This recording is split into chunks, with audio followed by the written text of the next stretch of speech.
Hace ya algunas semanas terminé de leer un libro extraordinario de Bárbara Ehrenreich, creo que así se pronuncia.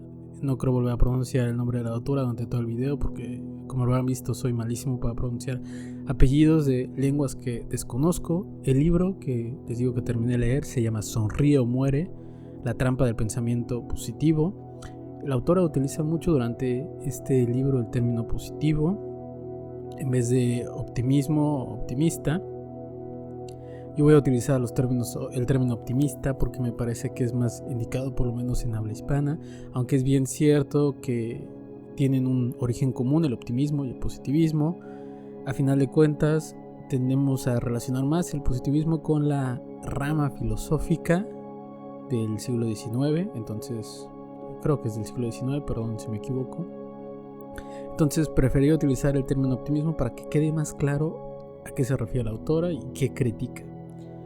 Ahora, yo estoy utilizando este libro como fundamento para hablar de las virtudes de la crítica negativa, y yo creo que en parte es lo que se puede leer del libro de la autora, porque arrastrar la historia de este pensamiento optimista, sobre todo el pensamiento optimista de Estados Unidos, de Norteamérica, la autora hace, por debajo del texto, entre líneas, una crítica a la imposición de este pensamiento como la única forma posible de ser o de triunfar. Y por eso mismo yo creo que va muy bien, considerando sus planteamientos, el por qué es necesario entonces abrazar la crítica negativa. Ahora, yo creo que hoy en día es muy fácil ver cuáles son los parámetros casi dictatoriales del pensamiento optimista, porque ha inundado todas las redes sociales. Uno lo puede ver fácilmente en Facebook, en Instagram y sobre todo en YouTube con los bloggers que presentan una vida aparentemente paradisíaca, perfecta, y que está sustentada únicamente en el pensamiento optimista, es decir, en que si tú crees que te va a ir bien, en que si tú crees que todo está bien, entonces por ende todo está bien.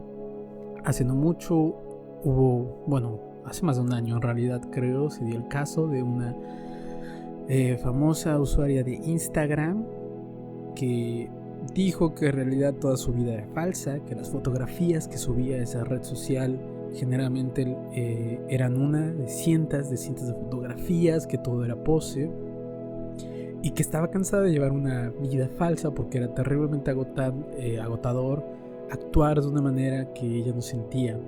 Y esta es precisamente una de las críticas que hace la autora al pensamiento optimista, que es una forma de autocensura. Como el pensamiento optimista ve con recelo cualquier otra forma de expresión humana que no sea la alegría, es decir, ve con recelo la tristeza, el enojo, tiende a decirle a aquellos que quieran seguir esa filosofía, ese medio de vida, que tienen únicamente que pensar en positivo. Tener un pensamiento optimista de las cosas. La autora, por ejemplo, sigue el caso de hermosas que han sufrido crisis emocionales precisamente porque en su trabajo las obligaban a estar siempre felices.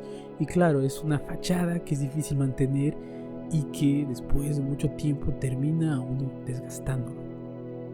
Yo creo que la mayoría de las veces los sentimientos y los pensamientos que están en el ámbito contrario del pensamiento optimista se reflejan a través de la crítica negativa. Entonces yo creo que la crítica negativa incluso puede ser una forma de salvación, por curioso que suene, porque también es una forma de ventilar nuestras emociones, es una forma también de ventilar todo aquello que nos entristece, que nos hace enojar, aquello que creemos injusto. Y es otra de las razones por las que yo creo que la crítica negativa es necesaria, y es que, aunque no lo creamos, ayuda al progreso, o por lo menos a una forma de progreso mucho más sano. Generalmente creemos que el progreso solo se da en aquellas personas que creyeron que todo está bien, pero yo creo que cuando uno cree que todo está bien, no hace nada más, precisamente porque está satisfecho. Y creo que la insatisfacción, el poder encontrar errores en el resto de las cosas, subyace en este pensamiento la esperanza entonces de que se puede hacer mucho más. Quiero poner de ejemplo a Faulkner. Faulkner decía precisamente que la insatisfacción es lo que lo mantenía escribiendo una y otra vez. Decía que todo gran artista está insatisfecho con sus obras, y creo que es comprensible, porque si uno como artista cree que ha llegado hasta donde puede llegar, ¿para qué seguir intentándolo? También obviamente la crítica negativa sirve como una forma de oposición o de resistencia política, económica o artística. Lichtenberg tiene un aforismo muy bueno que dice que hacer todo lo contrario es también una forma de tener influencia de alguien más, influencia en todo lo contrario. Y Octavio Paz habla de esta teoría muy conocida de la tradición y la vanguardia, es decir, que una vanguardia, un movimiento siempre surge como oposición de lo que hasta entonces se considera la tradición.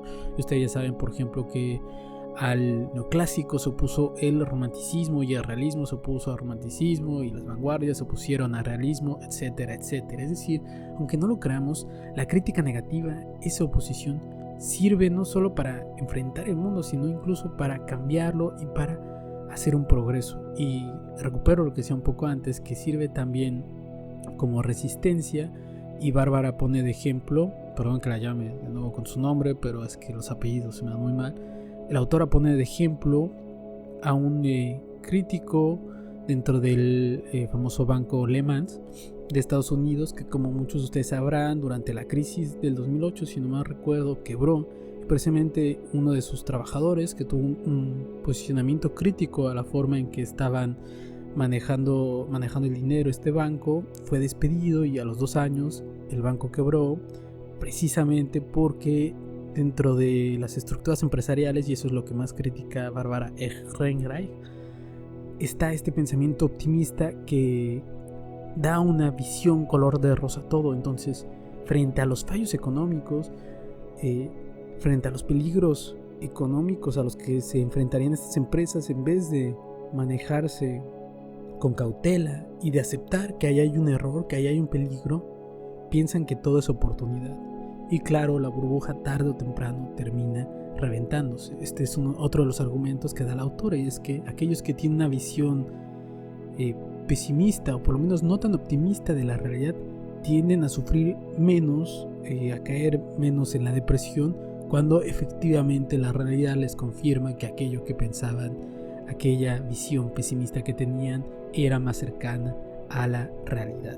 Por supuesto, la autora concluye, y también uno tendría que concluir, que no se necesita estar todo el tiempo deprimido, no se necesita estar todo el tiempo enojado, ni tener una visión pesimista de todo, absolutamente todo el tiempo, sino que, ahora mediócritas, diría Horacio, uno tiene que buscar el justo medio, ese punto en el que uno no acepta todo de buena gana, y también el punto en el que uno no rechaza todo absolutamente. En fin, entonces este libro me parece extraordinario, ayuda a entender por qué el optimismo no es tan bueno como parece, también a entender cómo la crítica negativa suele ser una forma, ya lo dije, de progreso, y también como dentro de la crítica negativa también puede estar la solución a los problemas que señala. Yo creo que es obvio que si alguien dice que un autor tiene mala técnica, por lo tanto se debe trabajar en la técnica, pero generalmente las personas, en vez de enfocarse que dentro de la misma crítica está ya también un consejo, uno solo suele verlo como un ataque. Y esa es la crítica última, o bueno, por lo menos uno de los puntos principales del libro de la autora, que es que el gran peligro del pensamiento optimista es que suele rechazar a todo aquello que no es pensamiento optimista, y por lo tanto crea una suerte como de imagen de apestados a aquellos que tienen una visión un poco más crítica de las cosas. Y yo creo que esto es muy fácil verlo en internet, ¿no? Cuando se le llama hater a alguien solo porque dijo que no le gustaba o que no estaba de acuerdo con algo, cuando se le llama tóxico, que esta es como la palabra maravillosa para cerrar la opinión de otra persona, para exiliarla del ámbito público o de nuestro ámbito íntimo. Decir que es tóxico es pues una forma de censura, a final de cuentas, terrible. Y no porque uno tenga que aceptar cualquier ataque, que uno tenga que estar de acuerdo con palabras violentas, agresivas hacia nuestro trabajo, hacia nuestra persona, sino porque el que alguien no esté completamente de acuerdo con nosotros no quiere decir que esa persona sea tóxica. Yo creo que lo fundamental del libro no es solo pensar que tenemos que actuar de una manera más crítica, sino también algo que dice Italo Calvino al final de Las ciudades invisibles, y que me parece un mensaje extraordinario, que es que dentro de este mundo, que ya de por sí nos parece un infierno, hay que darle espacio a esos otros lugares que no son aún un infierno. Y yo creo que la crítica negativa, aunque nos parezca mala, sigue siendo ese espacio en el que uno tiene la capacidad de reflexionar si de verdad todo va por un camino, y si no, entonces que hay algo por hacer. Bueno, como vieron, este es de esos videos mucho más relajados, más casuales, que les dije que iría haciendo para mantener más activo el canal. Sé que no es un video perfecto, estoy tratando de trabajar para que sean no tan largos, no tan repetitivos, etc. Espero conseguirlo. Igual iré subiendo un poco más de estos, pero más de los videos un poco más trabajados. En fin, espero que les haya gustado y nos vemos en el siguiente video.